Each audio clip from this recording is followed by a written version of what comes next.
Hello, hello. Jamaal Rashad coming to you today from Frederick, Maryland. Today I'm with Meg Comer. Say hello. Hi, everybody. We are at Sylvana Institute, and she is one of the owners of Sylvana Institute right here on TJ Drive. She is a husband, she has a husband of 32 years, and she has 3 kids. Say hello to the husband and the kids. Hi, guys. Hi, Jeff, Clay, Roy, Brent. Yes. Hi.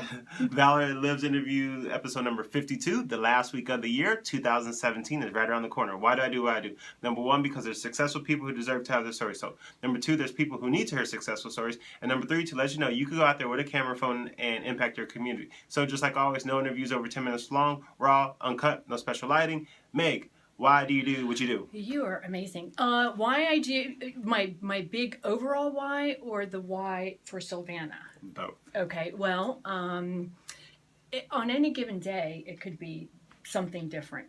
But when I get really down to it, it does have to do with my family, my employees, my business, mostly people that I love and I care about. And, I just wake up every day and just try to be a better person. Okay. I don't know how that's working out, but I know that I'm better than I used to be. Let's put it that way. I know it's working out good, because if it wasn't working out good, you wouldn't be on this interview right now. Great. So I'm going to need you to scoot in just a tad. Okay, sure. And also give us, the people, a 20-second of what you guys do at Sylvana Institute. At Sylvana Institute, what we do is we specialize in medical aesthetics. We specialize in wellness and functional medicine. We've been here for 10 years. We do a lot of Botox, a lot of dermal fillers. We do hormone replacement therapy and weight management. Okay, perfect. So, how long have you been in this line of work? What is this line of work called?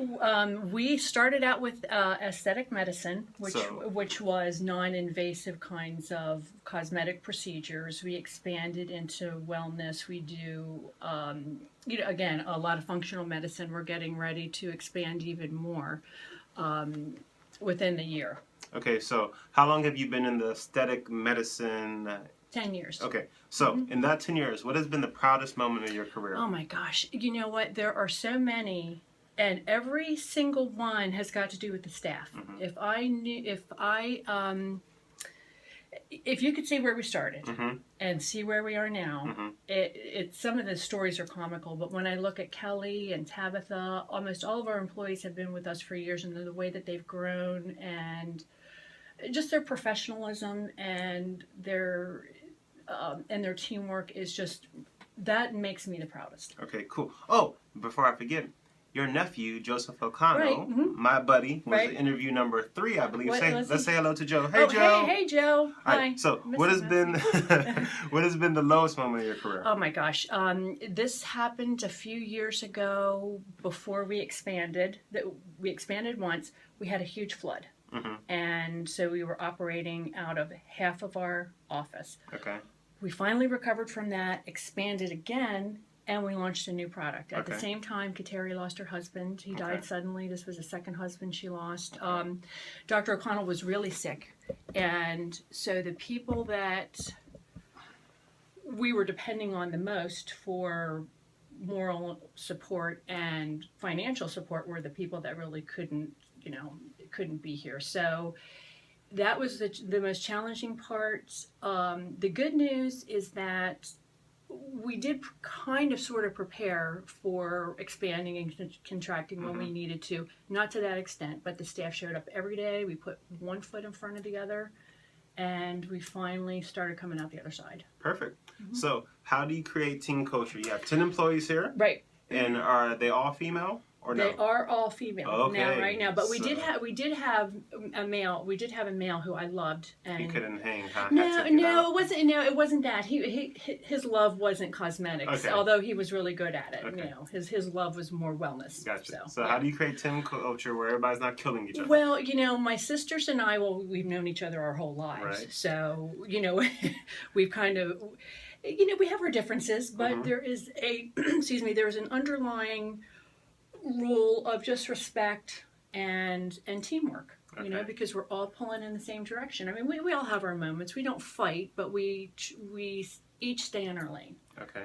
But what about with the employees? Same thing. Happy hours, you take them out for spa days, or the movies, bowling. Sometimes, and I don't really know that I'm the one that sets that. I mean, I think it depends on what's going on. Sometimes it'll be Kelly who, you saw Tabetha this morning and she's all dressed up for Halloween. I mean, she has so much fun all the time. Right. Sometimes it's Kelly's idea. Sometimes it's Jennifer. We're all friends. Okay. I mean, these are definitely the people who know me the best. So where do you see yourself? You keep on moving to the right. Oh, do I? I'm yes, sorry. Yes, you do. Okay, there we go. So where do you see yourself in 5 years? Well, in 5 years, I am really looking forward to expanding our wellness services. And I'm really looking forward to adding some alternative services here, like Reiki, massage, guided meditation.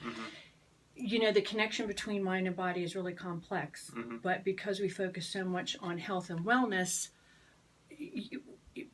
we want to add a component that is going to encourage relaxation, because we know that stress has such a huge effect on people's health. And, it's just something that I love to do. I'm a Reiki master. I'm also a hypnotherapist. Nice. I don't practice here in Sylvana, but I'd like to get that started just because it's so helpful for people. So in 5 years, definitely want to have that program going. My mom's a Reiki master. Is she really?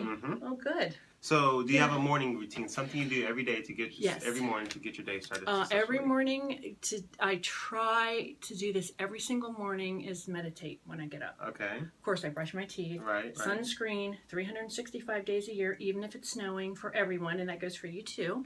I brush my teeth, I put my sunscreen on, and I meditate, and then I get through the rest of my day. Okay. So, what book are you currently reading, or audio are you listening to? Well, the book that I'm currently reading now, and I usually have about 3 of them going at once. So the one I'm reading now is a thriller, which I really like because it's kind of brainless. It's I forget the name of it, but the author is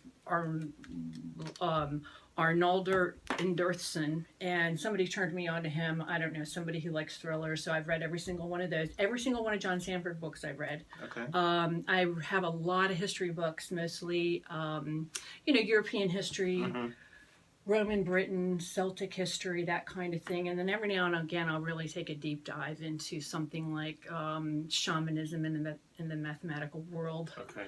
Just to keep my brain going. Alrighty. Okay. So, give me one piece of advice you'd give to your 25-year-old self. I know that was only a couple years ago. Oh, but still. No, you're too nice. And you know what? And this is kind of a pointless question because whatever I said, I wouldn't listen to anyway. But I think if I really had to say something like I say to my son, he's a little older than 25, you have such a long and wonderful life ahead of you. When you're that age, you feel like you have to have things figured out. You have to go here. This is the time for risk taking. Yes, knowing that sometimes you're going to fail.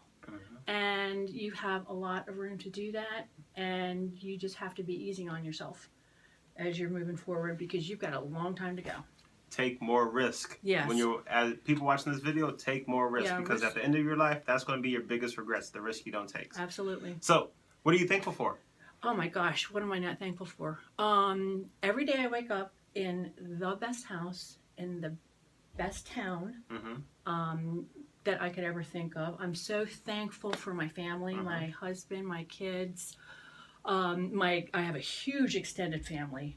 So thankful for that. And this sounds kind of corny, but before my mom died in 2013, she was not a happy camper. So we were trying to get her interested in stuff. So we started doing Ancestry.com. And when I think back of all those ancestors who just walked away from everything and just came over here and started all over again, where would we be if they didn't do that? Right. That was really brave, and I'm really thankful for that. So, last question. One crazy goal: scuba diving, skydiving, Great Wall of China, swimming with the sharks. One crazy goal that you want to accomplish within the next 12 months. Next 6 months.